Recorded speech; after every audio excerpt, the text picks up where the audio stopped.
expressar sua gratidão, começar a semana dando graças ao Senhor. Oh, aleluia! Gratidão vai levar a gente para o próximo nível. Reconhecer que Deus é quem sustenta a gente, reconhecer que a gente só chegou aqui por causa dele, vai levar a gente para o próximo nível.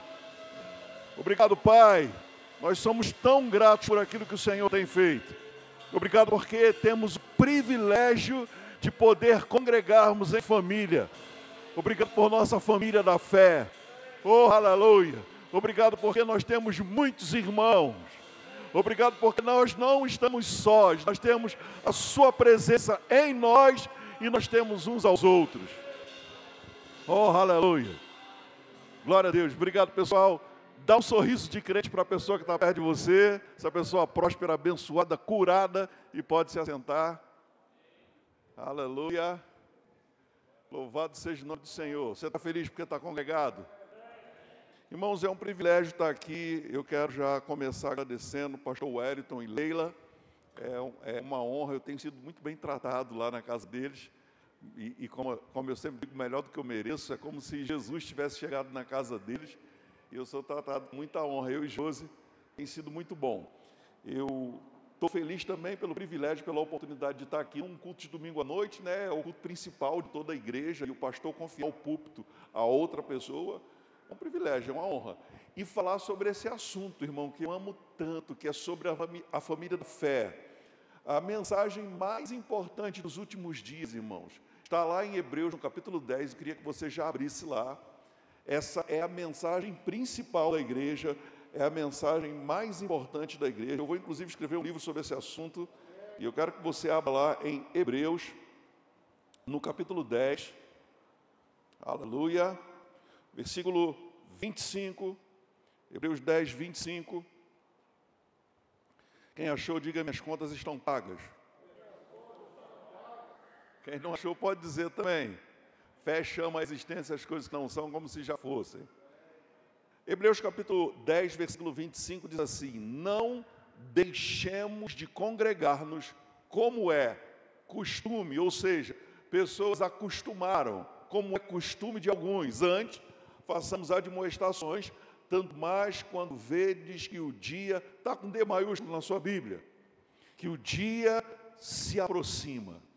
Diga: Jesus está voltando.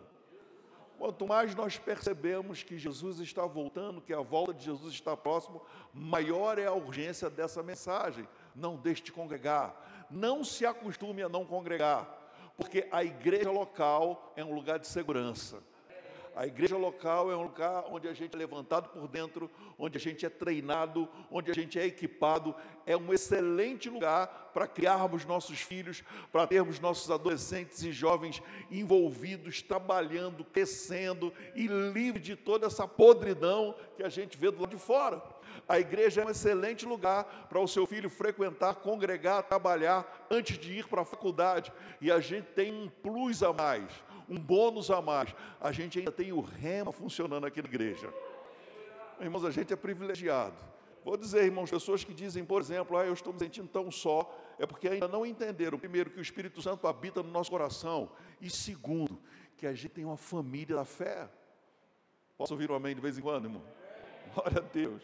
O versículo 24, versículo anterior, fala de um dos propósitos da gente congregar, e da importância da gente estar congregado nos últimos dias e não nos acostumarmos a não congregar. Consideremos-nos também uns aos outros, diga uns aos outros. Se você fizer uma pesquisa dessa expressão na sua Bíblia, no Novo Testamento, uns aos outros, você vai ver muitas vezes essa palavra instruindo a gente, a igreja, da nossa responsabilidade. Amar uns aos outros, servir uns aos outros, perdoar uns aos outros, ajudar uns aos outros, suportar uns aos outros. Porque nós somos uma família de verdade, irmão, não é brincadeira não. E a gente tem essa responsabilidade de dar suporte, de socorrer, de amar, de perdoar, de ajudar, de estender a mão uns aos outros. Amém. A Bíblia fala lá em Efésios, no capítulo 4, que existe uma justa cooperação de cada parte. Cada um dos filhos de Deus é uma resposta de oração e tem algo para fazer na igreja local. Essa história de quem crente de banco, irmão, não funciona nem nos nossos dias, porque a gente tem cadeira, né? Então não tem nem crente de banco, nem crente de cadeira. A gente foi chamado para trabalhar. Lembra quando Jesus ensinou aquela oração para o pastor Wellington e para a Leila, que a seara é grande, poucos são os ceifeiros, então peça ao Senhor da seara que envie trabalhadores, e não gente para dar trabalho, mas para trabalhar. Ainda que no começo da nossa caminhada cristã a gente deu um certo trabalho, e faz parte, e há uma graça sobre a vida deles para ajudar a gente, mas o propósito é que esse tempo em que eu dou trabalho seja bem curto, porque eu fui chamado para trabalhar. Eu sou resposta de oração para cumprir a justa cooperação da minha parte. Amém, irmão? Que bom que você está aqui. Fica animado, irmão, pelo amor de Deus. Não pode ser só eu animado aqui, você tem que estar animado também. Dá um sorriso para o outro crente que você não deu um sorriso ainda. Só para ele ver que você está animado. Aleluia. Glória a Deus. Irmão, às vezes a gente tem que sorrir pela fé. O justo vive pela fé. Não estou com vontade de rir. A gente não só faz o que a gente está com vontade. A gente faz o que a gente tem que fazer. Você sabe que a alegria é fruto do Espírito, não é isso? E a alegria é uma força espiritual. A Bíblia diz que a alegria do Senhor é a nossa força. Ela é ativada como tudo na nossa vida pela fé. Não tem a ver com emoção e sentimento. A gente decide fazer. Amém, irmãos? Agora eu queria ir com você lá para o texto que é o tema dessa conferência, que está em Gálatas, no capítulo 6, para a gente pegar bem o contexto e tratar de alguns assuntos importantes para essa noite. Gálatas, capítulo 6, a gente vai ler a partir do versículo 6, e eu não quero que você tome isso como uma indireta, mas é só para a gente não perder o contexto. Gálatas capítulo 6, versículo 6 diz assim: mas aquele que está sendo instruído na palavra, faça participante de todas as coisas boas. Diga coisas boas.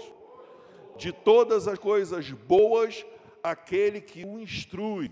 Então, olha um pouquinho para cá. É justo, irmão, e como eu disse, a gente pode chegar no começo da nossa caminhada, e porque não conhecemos a palavra, porque ainda estamos aprendendo, porque a gente ainda traz alguns maus hábitos lá de fora, a gente nasceu de novo, e espiritualmente nós somos uma nova criatura, mas a gente ainda tem a responsabilidade de renovar o nosso entendimento, para então podermos experimentar a boa, agradável e perfeita vontade de Deus, e até que isso aconteça, a gente está bem no início do processo de aperfeiçoamento. Então a gente dá um certo trabalho e a gente acaba pegando a mania ou desenvolvendo o hábito de só compartilhar com a liderança da igreja problema. E eu sei, irmãos, e o Tiago ensinou que a gente deve anunciar, avisar as pessoas, a liderança, aos presbíteros, quando a gente estiver passando por problema. A Bíblia diz: está alguém entre vós doente, chame os presbíteros. Porque presbítero não tem bola de cristal. Presbítero é o ancião. Presbíteros são a equipe ministerial da igreja. Então eu aviso que eu estou passando por uma dificuldade. Ok? A gente tem que fazer isso. É um recurso que Deus estabeleceu. Estou passando por problema. Eu aviso, peço ajuda. A gente madura. A gente que realmente pode me ajudar. Amém? Agora veja, a Bíblia diz que eu devo fazer participante das coisas boas. A gente só faz contato com a liderança quando a gente está passando por problema. A gente até pode fazer, mas a gente também tem que lembrar de fazer e considerar que é mais importante fazer, conhecido daqueles que estão caminhando com a gente, que estão cuidando da gente, as coisas boas que têm acontecido na vida da gente. Quantas vezes, irmãos, a gente pede ajuda, a gente pede socorro, e a resposta vem e a gente esquece de avisar. Todas as coisas boas que têm acontecido na nossa vida, a gente precisa compartilhar com a nossa liderança, fazer participante das coisas boas. Se você é beneficiado, se você é promovido, se você é socorrido, se você recebeu alguma coisa. Sabe, eu sei que o pastor ele tem uma certa influência na igreja, ele conhece pessoas que podem ajudar a pessoa que está precisando de ajuda, e às vezes a gente chega, por exemplo, conhece pessoas que levam um currículo para o pastor, e diz: pastor, estou passando por uma dificuldade, estou desempregado, e eu queria que o senhor me ajudasse com os empresários da igreja. Aí o pastor pega o currículo, usa a reputação e a influência dele, e entrega na mão de um empresário. O empresário marca uma entrevista de emprego com aquele irmão que está precisando, aquele irmão é aprovado na entrevista de emprego, começa a trabalhar, e não tem nem cuidado de ligar para o pastor para agradecer e dizer como foi. A Bíblia diz que nós devemos fazer participante de todas as coisas boas, aqueles que nos instruem na palavra. Sabe, irmãos, é uma honra para mim ser recebido por alguns irmãos aqui que eu conheço, porque dei aula no Rema, foram meus alunos, ou porque a gente se conhece, porque eu já vim aqui. É muito bom quando as pessoas lembram, me abraçam, me cumprimentam, mas aqueles que instruem vocês na palavra diariamente, sempre, são os pastores de vocês. Nenhum ministro de fora que chega aqui para pregar pode ser mais honrado, tem que ser honrado, mas não pode ser mais honrado do que o pastor e a esposa do pastor. Amém, irmão? Aleluia. Às vezes dá um susto, porque vocês estão bem quietinhos, bem calmos, está tudo bem. Agora veja só o que diz o versículo seguinte, versículo 7, para a gente saber do que está sendo tratado aqui. Não vos enganeis, de Deus não se zomba. Tem uma versão que fala de Deus não se escarnece. Pois tudo aquilo que o homem semear, isso também ele ceifará. Ou seja, aquilo que eu planto eu vou colher. Aquilo que eu semeio é o que vai gerar minha colheita. Do que está se tratando aqui? De fazer os nossos líderes participantes de todas as coisas boas. Aquilo que eu faço com relação à minha liderança é uma semente que eu estou plantando. E zombar de Deus, escarnecer de Deus, é plantar achando que a colheita nunca vai chegar. Eu me lembro, alguém um dia me perguntou, como é que a gente zomba de Deus?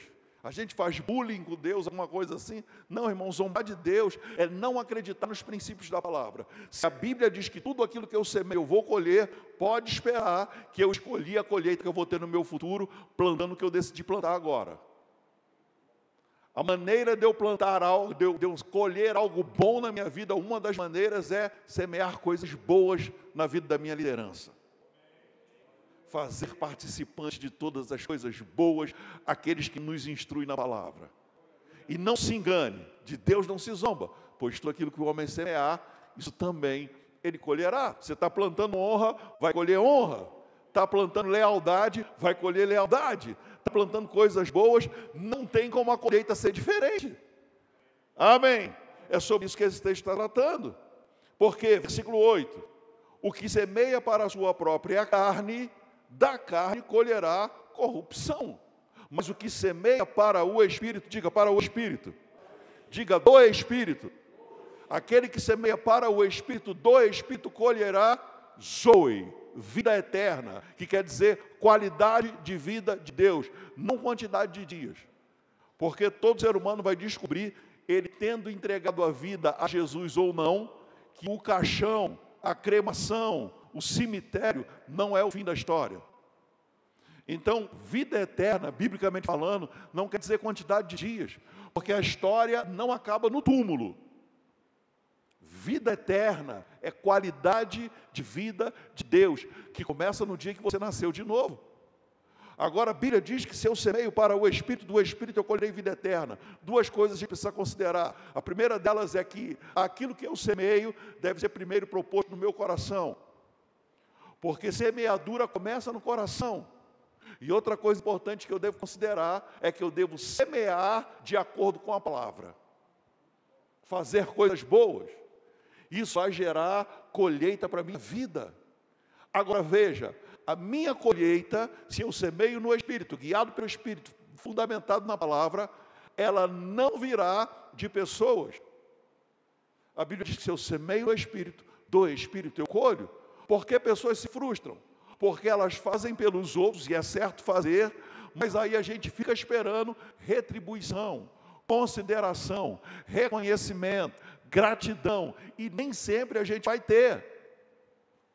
Nem sempre pessoas reconhecerão aquilo que a gente fez para elas, mas a colheita está garantida, porque se eu semeio pelo Espírito, do Espírito eu colho. A nossa colheita vem de Deus. Nós nos frustramos quando estamos esperando colheita de pessoas.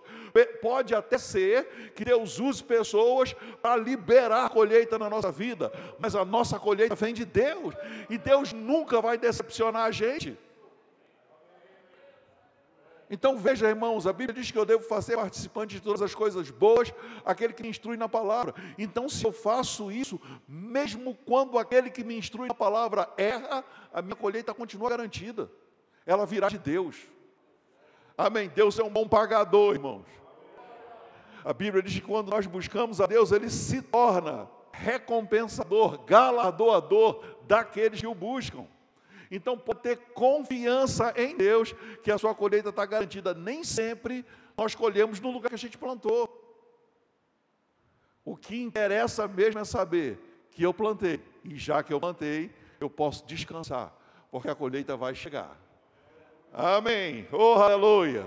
O versículo 9 diz assim: e não nos cansemos de fazer o bem. Cada coisa boa que eu faço pelo outro é uma semente que eu estou plantando.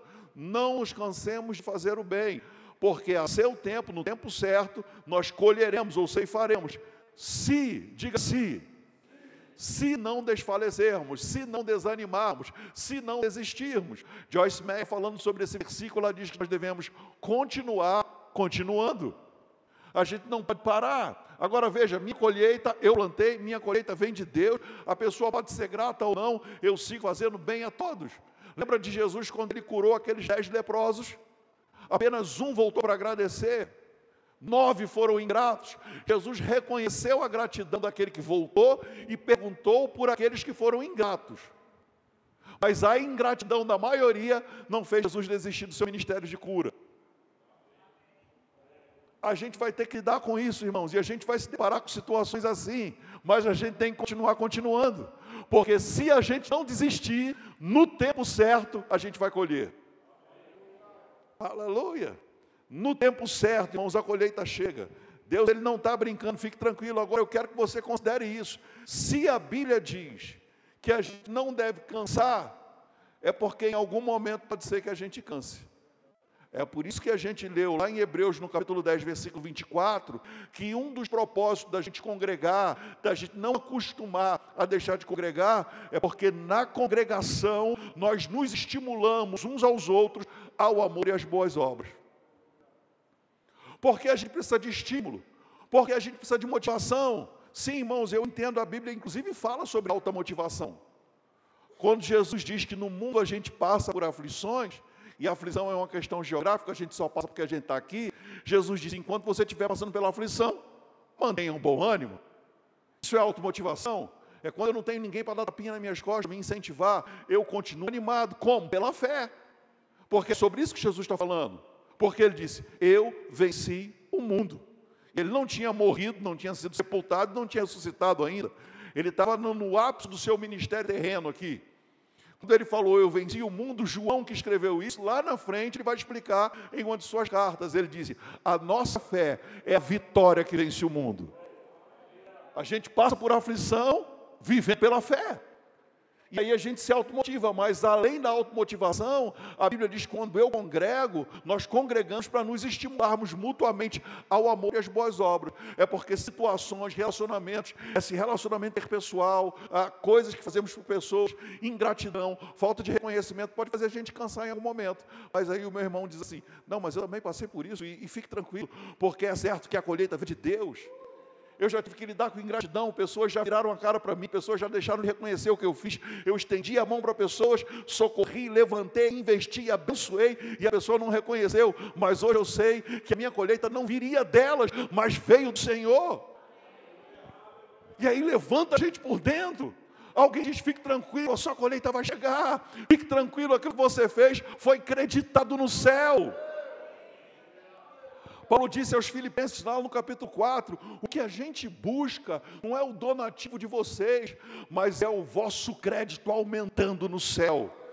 Tudo aquilo que a gente faz, irmãos, é uma semente. O que você faz de bem para uma pessoa é uma semente plantada, e não zombe de Deus. Aquilo que você plantou vai gerar uma colheita e vai chegar. Agora veja, o que pode comprometer a minha colheita? Cansaço, desistência, chegar a conclusões que não são bíblicas. Como o pastor Wellington disse aqui, às vezes a gente tem uma mentalidade, a gente fica pegando a fala e o pensamento do mundo, que é fala e pensamento de Satanás, e a gente coloca na nossa boca e na nossa cabeça. E aí eu já vi pessoas dizendo assim, eu saí da igreja porque só tem gente falsa na igreja. Aí no mundo só tem gente sincera. No mundo só tem gente honesta. Parece que as pessoas do lado de fora são mais fiéis. E veja, eu não estou dizendo que não tem pessoa problemática na igreja. Tem, irmãos. E de fato, a igreja é o lugar das pessoas problemáticas. Porque a gente tem a solução. Amém, irmãos? Jesus ele disse, a minha casa será chamada casa de oração para todas as nações, para todos os povos. Então a igreja é o lugar onde alguém chega com um problema, onde alguém é um problema e entra, e a gente tem recurso, a gente tem ferramenta, a gente tem uma unção para liberar, e a pessoa muda. Não foi assim com a gente? A gente chegou assim, a gente está melhorando a cada dia. Então a igreja é o lugar certo. Então, ainda que a gente enfrente problema, a nossa colheita virá de Deus. Alguém pode falhar em algum momento. Alguém pode ser ingrato em algum momento. Alguém pode virar a cara, não reconhecer. Alguém pode esquecer daquilo que a gente fez. Deus não esquece. É por isso que Paulo diz que os nossos donativos, a nossa semente, ela é creditada. A gente tem um crédito no céu. Você tem uma conta corrente lá no céu.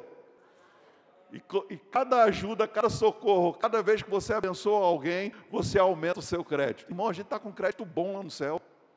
Lá está positivo. Fique tranquilo, irmão, a colheita vai chegar. Amém. Aleluia. Glória a Deus. Muitas vezes a colheita não chega, ou a colheita ela é bloqueada por falta de conhecimento. E aí eu fico cansado, estressado, chateado, porque eu já ajudei tanta gente, e a colheita parece que as pessoas que não estão chegando, porque eu estou esperando alguém agradecer, eu socorri, mas quando agora eu estou precisando de ajuda, a pessoa não quer me socorrer. Não, irmão, minha colheita vem de Deus, fique tranquilo, se ela não fizer, eu levanto alguém para fazer. Amém. Aleluia. Se eu não desfalecer, no tempo certo, eu vou colher. Agora, olha o que diz o versículo 10, que é o tema dessa conferência.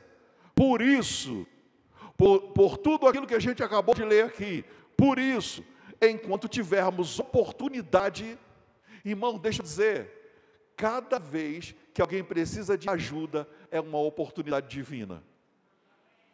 Cada vez que a gente enxerga uma necessidade na vida de alguém, em alguma família, é uma oportunidade divina de um milagre financeiro na nossa vida.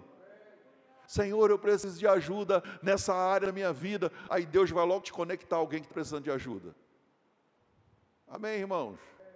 Aleluia. Por isso, enquanto tivermos oportunidade, façamos o bem a todos. Mas, principalmente, aos da família da fé. Então, veja só que coisa interessante, irmãos. O nosso coração é um coração onde a gente tem o amor de Deus derramado. Deus que é amor, o amor é uma pessoa, ele habita no nosso coração. Então, é natural que a gente queira fazer bem a todos. Se você olhar para dentro, quando alguém estiver passando por uma dificuldade, olhar para dentro de você, você vai ver que faz parte da sua natureza ajudar. Fechar a mão é ir contra a sua natureza. Agora veja, o grande cuidado que a gente tem que ter é de não deixar que pessoas abusem do nosso novo coração, da bondade que a gente tem no nosso coração. Então o que a gente faz? A gente anda na palavra. O que a palavra diz? Cuide primeiro dos domésticos da fé. Cuide primeiro da família da fé. Principalmente.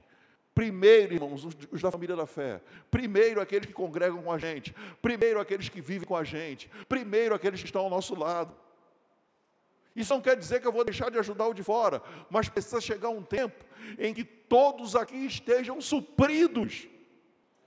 E sabe, deixa eu te mostrar como foi que Deus idealizou isso para a igreja local e como Deus não mudou de ideia. Desde o início da igreja foi assim. Abra sua Bíblia em Atos capítulo 2. Atos dos Apóstolos capítulo 2. Você está comigo? Versículo 41. Atos 2, 41. Então, os que aceitaram a palavra foram batizados, havendo um acréscimo naquele dia de quase 3.000 pessoas. Quantos creem que a gente vai de cultos assim? Aleluia! É por isso que você está evangelizando, vai evangelizar dia 25. A gente crê, irmãos, no mover do Espírito, e nesses últimos dias nós teremos uma grande colheita. A igreja começou com uma grande colheita, vai terminar com uma colheita muito maior. A gente sobe colhendo, irmãos, amém? Agora, deixa eu dizer para você, versículo 42, depois dessa grande colheita, eles perseveravam na doutrina dos apóstolos. Primeiro eu quero que você entenda que quando a Bíblia fala sobre perseverança, isso quer dizer fazer força para permanecer no mesmo lugar. Não é algo que acontece naturalmente. Não é algo que simplesmente a gente deixa rolar porque vai acontecer. Deixa a vida me levar, vida leva eu. Não, não é assim, irmão. Perseverar é estar num lugar onde é uma força contrária, um vento contrário, um sopro contrário, e a gente permanece firme no mesmo lugar. Nada vai me tirar daqui. Agora pensa comigo aqui. A Bíblia diz que eles perseveravam na doutrina dos apóstolos. Até aquele momento, tudo que eles conheciam era a lei ensinada pelos religiosos da época. Eles só conheciam a sombra do que eles estavam vivendo ou iam começar a viver a partir daquele momento. Então tudo é muito diferente para eles, e eu quero só que você tenha o cuidado de entender que perseverar na doutrina dos apóstolos não é que os apóstolos são as pessoas mais especiais da igreja e têm uma palavra diferente. Não, é porque os apóstolos era o único ofício ministerial que existia nesse momento da igreja. Então a gente pode dizer que eles perseveravam na doutrina, na sã doutrina, na palavra, porque eles aprenderam muita coisa só conhecendo a sombra, eram extremamente religiosos e agora estavam conhecendo a palavra. Então precisavam fazer esforço para continuar na palavra. Eles tinham vontade de fazer o que eles sempre fizeram, mas agora eles estão sendo instruídos pela palavra. É como, por exemplo, irmãos, a gente aprendeu do lado de fora que a gente deve guardar, que a gente deve reter, que a gente deve esconder, que a gente deve juntar, e aí a Bíblia ensina que a gente deve semear. A maneira de prosperar do mundo é juntar. A maneira de prosperar de Deus é semear. Mais bem-aventurado, pois é dado que receber. Porque a gente gera uma colheita, Jesus disse, dai e ser-vos-á dado. A gente precisa semear. Essa é a maneira de Deus. Então, às vezes, irmãos, pode até parecer, como a gente viu aqui, que a colheita está demorando um pouco, mas ela vai chegar se a gente não desistir. Aí dá vontade da gente desistir, mas aí a gente persevera na doutrina. Era isso que a igreja fazia. No começo da igreja, a igreja cresceu, e daqui a pouco eles tiveram que perseverar na doutrina, porque a vontade da carne é não andar na palavra, principalmente num tempo como esse que a gente está vivendo, em que as pessoas vivem esse tal do imediatismo, querem as coisas prontas. A gente tem essa cultura do micro-ondas, a gente tem essa cultura de que coisas cheguem rápido, nem sempre assim. O princípio da semeadura e da colheita é a gente planta em fé, espera em fé e colhe em fé. Tem um tempo, a Bíblia fala, a gente leu aqui em Gálatas no capítulo 6, sobre um tempo certo da colheita. No tempo certo, colheremos, se não desfalecermos. Amém. Agora veja, eles perseveravam na doutrina dos apóstolos, na comunhão e no partir do pão e nas orações. Você sabe que a carne não quer orar, mas aí a gente ora, porque a gente não faz aquilo que a carne quer, porque uma vez que a gente nasceu de novo, a carne não domina mais a gente. Amém. Então veja, perseveravam na doutrina, perseveravam na comunhão, no partir do pão e nas orações. Irmão, deixa eu dizer algo para você. Josi até falou um pouco sobre isso ontem. Todos nós, cada um de nós, do pastor até a pessoa que está chegando hoje na igreja, que nasceu, que se converteu hoje na igreja, todos nós estamos num processo de aperfeiçoamento. Como o apóstolo Paulo disse, eu não julgo ter alcançado a perfeição, mas uma coisa eu faço, é que esquecendo das coisas que para trás ficaram, eu sigo para aquelas que estão diante de mim. Então, se Paulo disse isso, eu vou dizer que eu também não cheguei a esse lugar de perfeição. Todos nós estamos nesse processo, cada um no estágio. E nesse processo, a gente às vezes vai se frustrar, porque pessoas, porque estão no processo ainda de aperfeiçoamento, não são perfeitas, podem em algum momento errar com a gente, decepcionar a gente, deixar a gente frustrado, e pode até ser que em algum momento a gente decepcione alguém, a gente deixe alguém frustrado, a gente não corresponda à expectativa de alguém. Agora, tudo isso faz parte, irmãos, porque a gente tem esses desafios, mas a gente também tem a capacidade sobrenatural de pedir perdão e de perdoar. Porque é uma ilusão achar que porque a gente está na igreja, na comunidade dos santos, que a gente está na comunidade dos perfeitos. Até porque quando a Bíblia fala de perfeição, o Novo Testamento está falando de maturidade, e não de ausência de erro. Amém, irmãos? Muito tempo depois da igreja ter nascido, Paulo já convertido e atuando no ministério, Pedro já era o líder da igreja de Jerusalém. Naquele momento, Pedro cometeu erros, mas era uma pessoa extremamente madura a ponto de ser o líder da igreja de Jerusalém. Ainda assim errou. Porque pode ser que a gente erre, a gente está no processo. A questão é, se alguém errou comigo, eu tenho capacidade de perdoar, porque o amor de Deus foi derramado no meu coração. E eu não tenho que desistir porque alguém falhou. Jesus não fez isso e ele é o modelo. O próprio autor de Hebreus, escritor de Hebreus, diz, olhando firmemente para Jesus, autor e consumador da minha fé. Ah, eu conheço um apóstolo que desistiu, eu conheço um pastor que desistiu, eu conheço um bispo que desistiu, eu conheço Jesus que nunca desistiu, irmão. Ele é que é a minha referência, ele é que é o modelo para a minha vida, é ele que me inspira. Jesus, ele não foi compreendido pela família em determinado momento do ministério dele. Houve um momento, uma situação, o ministério de Jesus, que ele estava pregando na igreja, aí chega a mãe e os irmãos atrasados do culto, e avisa para o diácono que estava na portaria, disse assim, avisa para Jesus, que a mãe dele e os irmãos dele estão fora. Deram carteirada. E aí imagina a situação do diácono. Coitado do diácono, irmão, o diácono sofre. Mas há um galardão, uma recompensa. Aí o diácono diz assim, meu Deus, a mãe de Jesus, os irmãos de Jesus aqui fora, aí eu vou ter que ir lá falar para Jesus. Aí passa pela igreja toda, Jesus pregando. Mestre, dá licença. Aí Jesus interrompe a pregação. Aí imagina a cara de Jesus, irmão. Eu no meio da pregação, alguém pede para eu parar. Pode falar. E aí, mestre, sua mãe e seus irmãos estão lá fora. Aí Jesus disse, volta lá fora e diz para eles que minha mãe e meus irmãos são aqueles que fazem a minha vontade. Ele está dizendo assim, olha, avisa para ela que os primeiros lugares é para quem chega na hora. A gente honra o pontual, o atrasado não vai ter honra. Aí vai o diácono. Irmã Maria, queria falar com a senhora, eu estou assim meio... É porque Jesus falou que... Sabe como é que é, né? Sem graça, imagina a situação do diácono. É que a mãe dele e os irmãos dele é aquele que faz a vontade dele. Eu fico imaginando a cara de marido. Irmão, Jesus teve desafios no seu ministério. Agora, ele nunca desistiu por causa disso. Ah, eu sou o único crente da minha família, pastor. Minha família é terrível, irmão. Você é um privilegiado. Você é a porta de salvação na sua casa. Começou por você.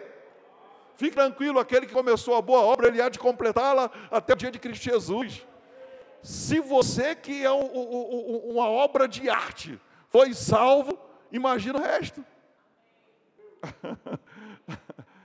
Agora vejam, Jesus teve todo tipo de desafio, irmãos. Os seus discípulos traíram ele, seus discípulos abandonaram ele, foi traído pelo seu discípulo de maior confiança, porque ninguém confia a bolsa de dinheiro, a gestão financeira, a uma pessoa que não era confiável. Jesus confiava em Judas, irmãos. E foi esse que traiu ele. A Bíblia diz que Jesus ele disse, aquele que põe a mão no meu prato para comer. Irmão, você confia em alguém a ponto da pessoa botar a mão na sua comida para comer e você continuar comendo? Tem que ter muita intimidade. Eu não gosto nem de dividir coxinha de galinha, irmão. Sabe quando... Deixa eu tirar um pedacinho, pronto, pode comer. Toma para você. Fica... A pessoa mete a boca... Aí você... Não, isso não é legal. Aí você vê a confiança de Jesus, meu amigo, bota a mão no meu prato para comer, come comigo. Botar a mão no meu prato, toma logo um tapa na mão. Eu não gosto disso, irmão. Não gosto de dividir assim.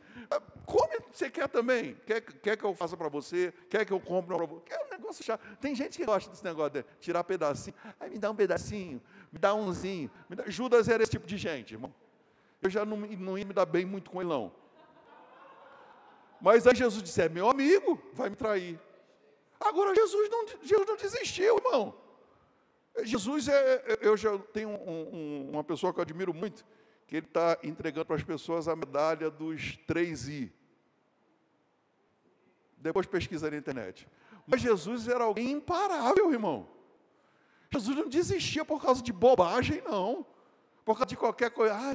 Eu estou desanimado agora porque eu só vejo ingratidão no mundo. Não, irmãos.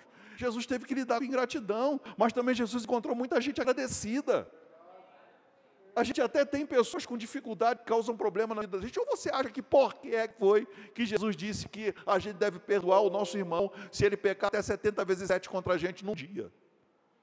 É porque tem uns irmãos disfarçados na igreja, irmão. Ministério de tempo integral para aborrecer a gente, para levar a gente para a carne. E aí a gente tem olha só, a gente tem a capacidade de perdoar. Porque se Jesus disse que a gente deve fazer, é porque a gente pode. Porque se a gente não puder, seria injustiça. E Deus é justo. Amém. Então, esses desafios no relacionamento pessoal traz um certo cansaço.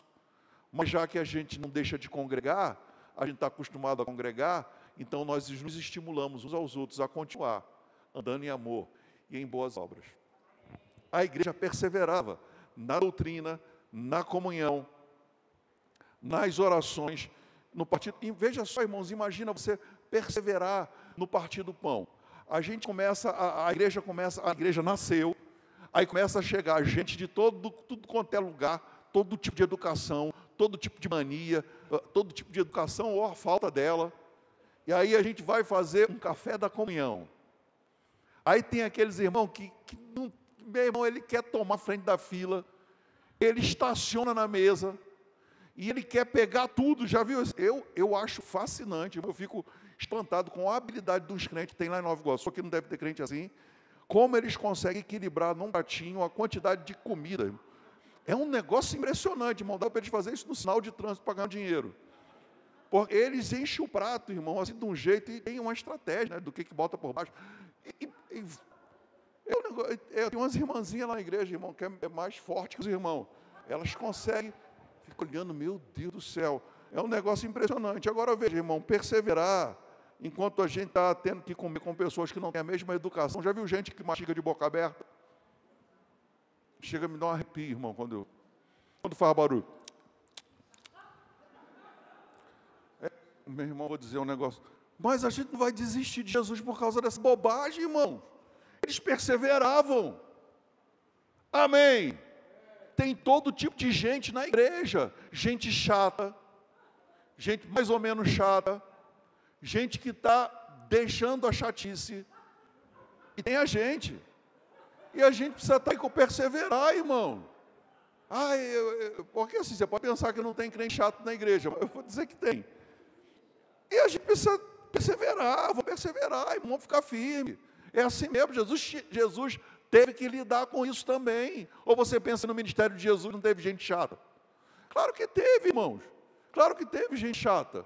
Existe gente chata desde o início da criação. Amém.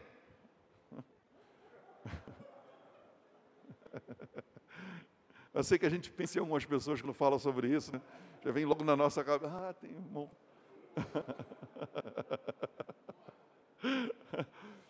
Então veja, eles perseveravam na doutrina dos apóstolos, na comunhão, no partir do pão e nas orações, e em cada alma havia temor, e muitos prodígios e sinais eram feitos por intermédio dos apóstolos.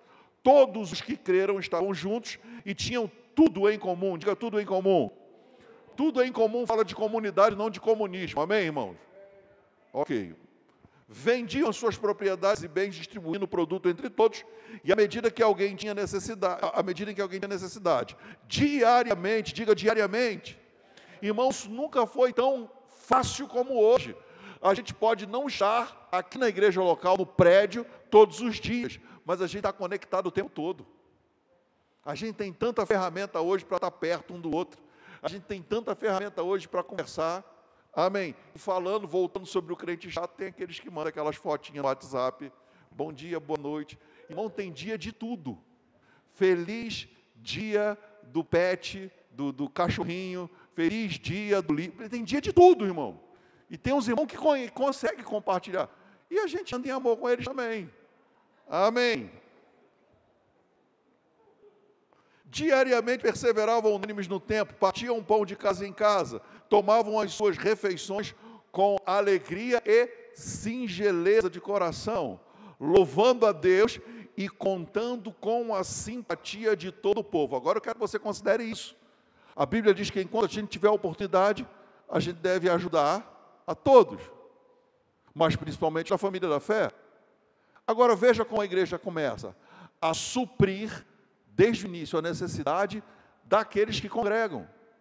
E enquanto fazemos isso, as pessoas de fora estão ficando simpáticas ao que está acontecendo aqui dentro. Porque a gente se esforça para andar em amor. Porque eu vou dizer uma coisa para você que todo ser humano, quando olha para a igreja, ele vê gente igualzinha a eles aqui dentro. com os mesmos desafios, gente normal, comedor de feijão com arroz, gente que tem que pagar conta, gente que às vezes tem dor de dente, se aborrece, gente normal.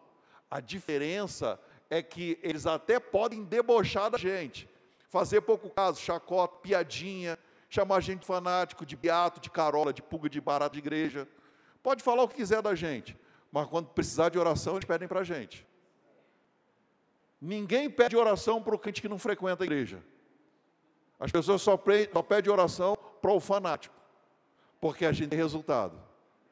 Agora, quando eles veem a alegria, singeleza de coração, todos nós supridos, levantados por dentro, animados, vendo que um socorre o outro, um abençoa o outro, irmãos, eles começam a ver que isso aqui é totalmente diferente daquilo que é propagado na internet e na televisão. Chamam a gente de fanático, desequilibrado, de sem cultura, de gentinha, mas aí quando eles olham para a gente, está vendo que a gente está feliz, que a gente está crescendo, que a gente está prosperando, que todos estão empregados, que todos são socorridos, um abençoa o outro. Sabe, irmão, a gente não pode pegar aquela fada do mundo que alguém diz assim, eu não contrato crente, porque crente só dá trabalho. Pode até ser que tenha algum crente que dá trabalho, mas a maioria é honesta. A maioria é uma bênção. Amém. Eu estava assistindo uma aula de história da igreja, o pastor Adriano deu aula de história da igreja lá para a gente, lá no Rema, lá em Nova Iguaçu, e em um determinado momento da matéria, ele estava falando que houve um momento da história, onde os políticos, eles queriam a igreja, porque os crentes eram honestos. E é assim hoje também, irmãos. Pode até você conhecer a história de um picareta ou outro, porque existe. Mas a maioria dos crentes são homens e mulheres de Deus, que até em algum momento pode ter errado, mas aí nasceu de novo, e agora, irmãos, é uma bênção. E os de fora estão vendo isso. E se você continuar vendo o livro de Atos dos Apóstolos, você vai ver que tudo o que acontecia na igreja, as pessoas de fora viam, simpatizavam, e Deus ia acrescentando na igreja aqueles que iam sendo salvos. Porque os resultados que a gente tem na nossa vida, quando a gente anda junto, é um farol iluminando aqueles que estão do lado de fora. Amém, irmãos? O primeiro problema que houve na igreja, a ponto deles terem que instituir o diaconato, veja, murmuração não é algo louvável, mas aquilo que eles estavam tratando era algo que realmente estava acontecendo.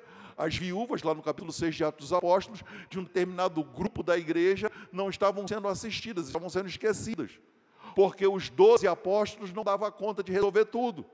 Aí eles instituíram diáconos, ministério de socorros, gente para servir as mesas, para tratar desse assunto, do serviço social da igreja. Agora veja, o problema era, os da igreja estavam sendo esquecidos, não os de fora. Se você ler Atos dos Apóstolos, você vai ver como resultado daquilo, os de fora simpatizavam com a igreja, e Deus ia acrescentando pessoas na igreja.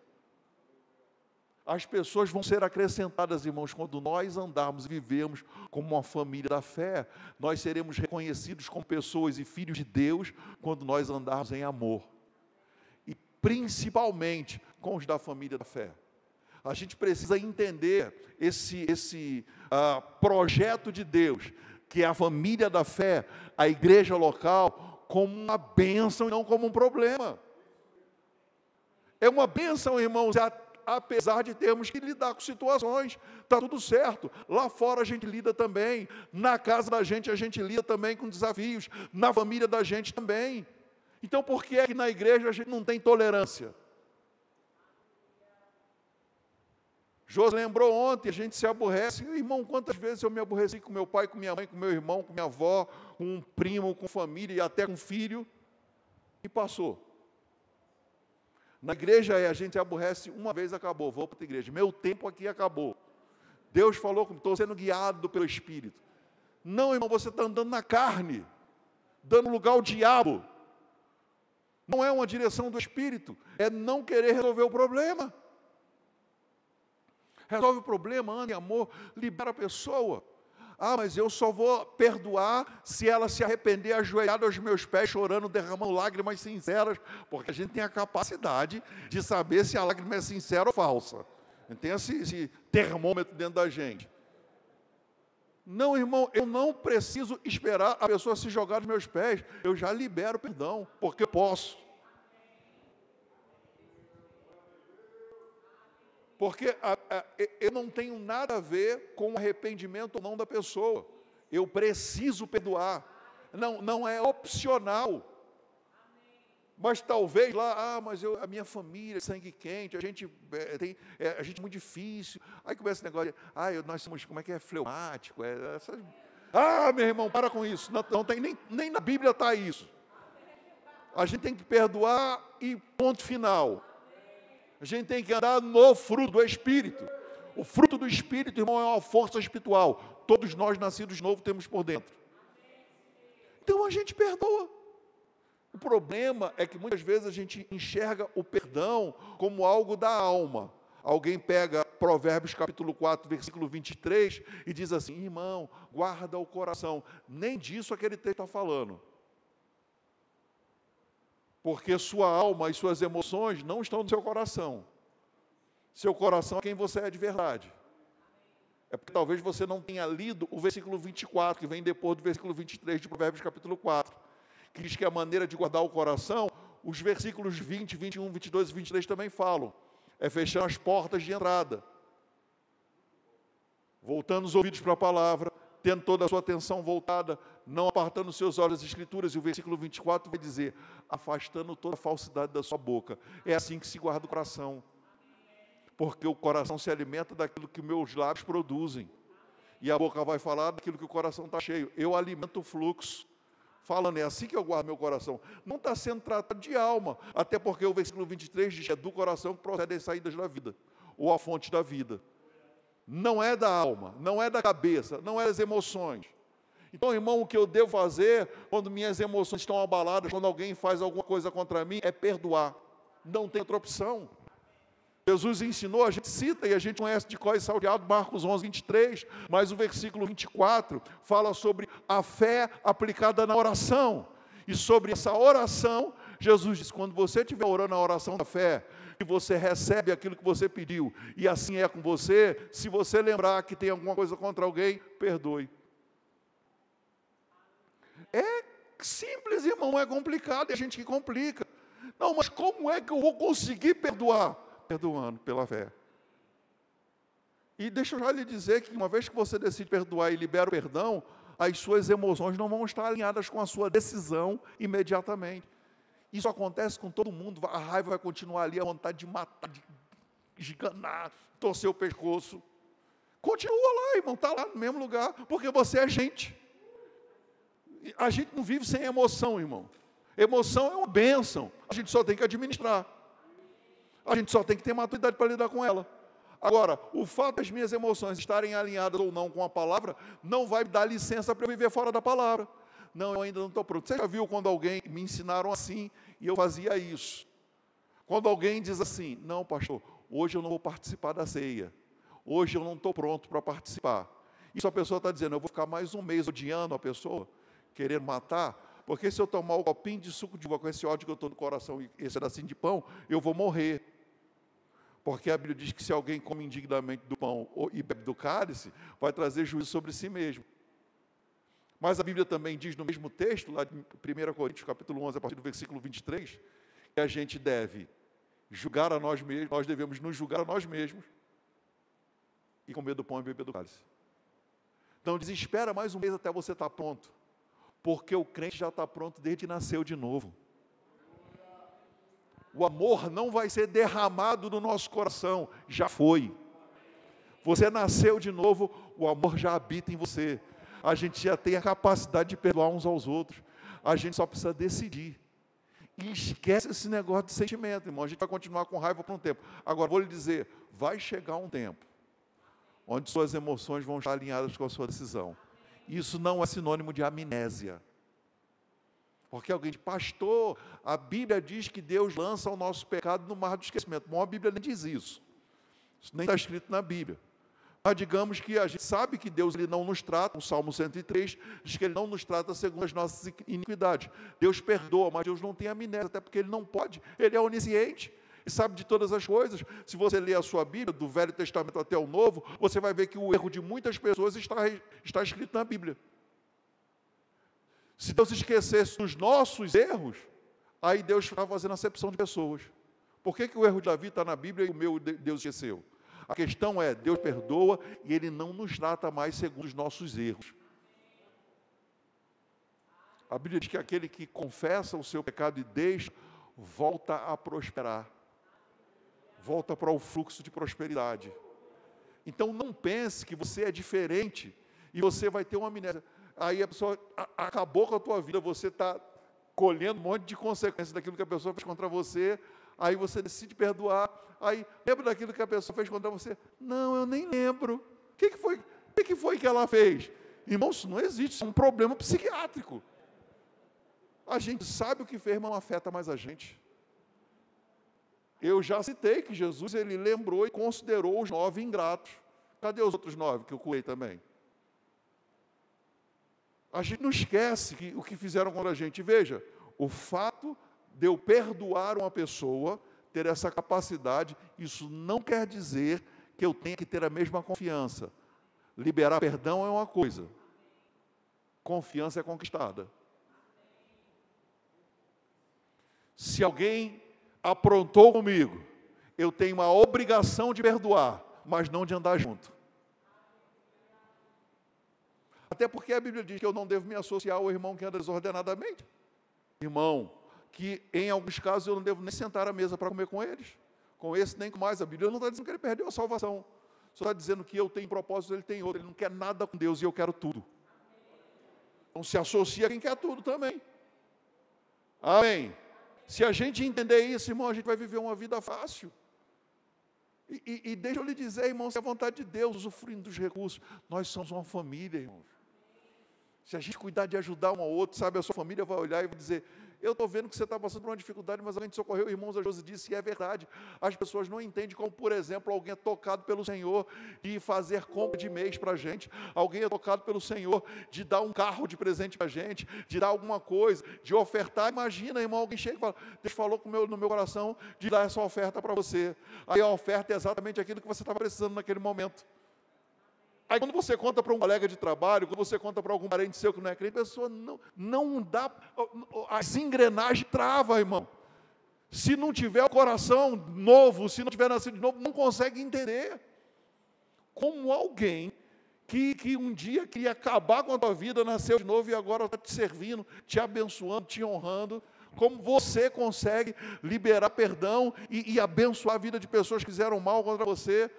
Quem está de fora não consegue entender essa nossa realidade, mas a gente consegue, quando elas olharem para isso, elas vão dizer, esse é o lugar que eu quero estar. Sabe, irmão, a maior estratégia de evangelismo que existe é a gente viver a plenitude daquilo que o Senhor fez por nós. E a igreja local é esse local onde a gente vive tudo aquilo que Deus prometeu, irmão. Nós somos uma família de verdade. Amém. Sabe, não coloque barreira. Eu sei que em alguns casos, até por respeito, a gente chama o irmão por irmão fulano de tal. Eu nunca chamei o meu irmão de irmão Marcelo. Eu chamo ele de Marcelo. Ô, irmão Marcelo, tudo bem? A paz do Senhor. Não, eu chamo Marcelo. Agora, veja, eu até entendo por uma questão de respeito, mas não faça disso uma barreira, porque a gente é família de verdade. Sabe, e mais uma vez eu vou dizer, relacionamento se constrói, mas a nossa realidade espiritual é que a gente é uma família. Alguém que roubou você, crente, que pegou emprestado e não pagou, alguém que te deu um prejuízo, você tem a obrigação de perdoar, irmão. Mas você não tem a obrigação de confiar de novo dinheiro àquela pessoa. Para ela chegar nesse nível de confiança, onde você vai dar dinheiro para ela, ela tem que mostrar frutos dignos de arrependimento. Conquistar novamente a sua confiança. Não é sua responsabilidade, é dela. É sua responsabilidade perdoar. Amém.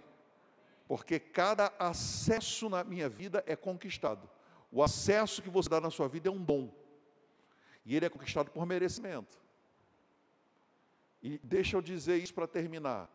Vale muito a pena perseverar, porque o tempo da colheita vai chegar para os que perseveram. Se eu sou da fé, não sou dos que retrocedem, então, no momento certo, num tempo oportuno, a colheita vai chegar. E ela vem de Deus. E o meu Deus, segundo a sua riqueza em glória, há de suprir em Cristo Jesus cada uma das minhas necessidades. Que bom que Deus não depende dos recursos da terra, que Deus não depende do governo atual. Os recursos que vão suprir a nossa necessidade vêm das riquezas em glória de Deus. Eu vou lhe dizer, irmãos, Deus é uma fonte infinita. A fonte nunca seca e a gente nunca vai ter falta. Por isso a Bíblia diz, o Senhor é o meu pastor. Só quero terminar dizendo isso. Há uma grande diferença entre falta e necessidade. Falta a gente nunca vai ter, porque o Senhor é o nosso pastor. Necessidade é suprida segundo a riqueza e glória do Senhor. Então eu vou dizer isso para você, irmão, fique tranquilo, não zombe de Deus, não pense que Deus é diferente daquilo que está estabelecido, revelado na palavra. Deus é galardoador. Se você plantou, a colheita vai chegar. Não é tempo de desistir, é tempo de se levantar por dentro, continuar ajudando a todos, mas principalmente aos da família da fé. E até que os da família da fé estejam plenamente supridos, não chegou o tempo da gente socorrer os de fora. O problema da pobreza, e pobreza é maldição da lei, não é resolvido com cesta básica. Ainda que a gente, em alguns momentos, dê cesta básica para as pessoas. E se eu precisar, eu peço na igreja. Mas o problema da pobreza é resolvido com a palavra. Essa é a vontade do Senhor. Amém. Que bom que você recebeu a palavra. Eu queria que você ficasse de pé agora. E se pastor Wellington me permitir, eu queria que você saísse do seu lugar e encontrasse um ou dois irmãos que você nunca orou antes. E você orasse com essa pessoa. Seu irmão, sua irmã, da família da fé. Eu queria que você fizesse isso. Se você precisa pedir perdão a alguém, faça isso agora. Se você precisa perdoar alguém, libere esse perdão a pessoa estando aqui ou não. Mas eu queria que você saísse do seu lugar.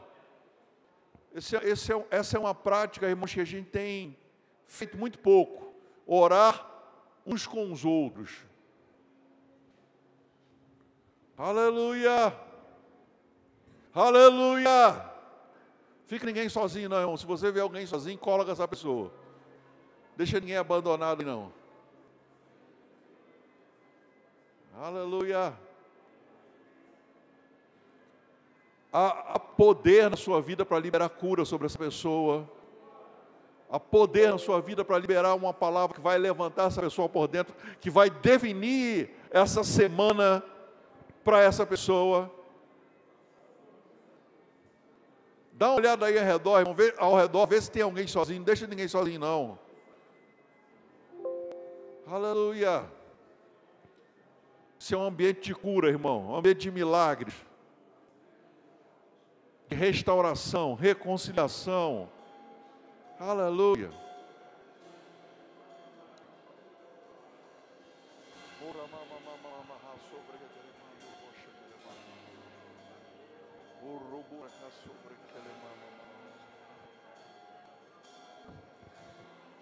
Abre chamando o lobo.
poderoso esse nome é, maior do que tudo é, poderoso esse nome é, nome de Jesus, invencível, inigualável, hoje pra sempre reinará. Teu é o reino, tu é a glória.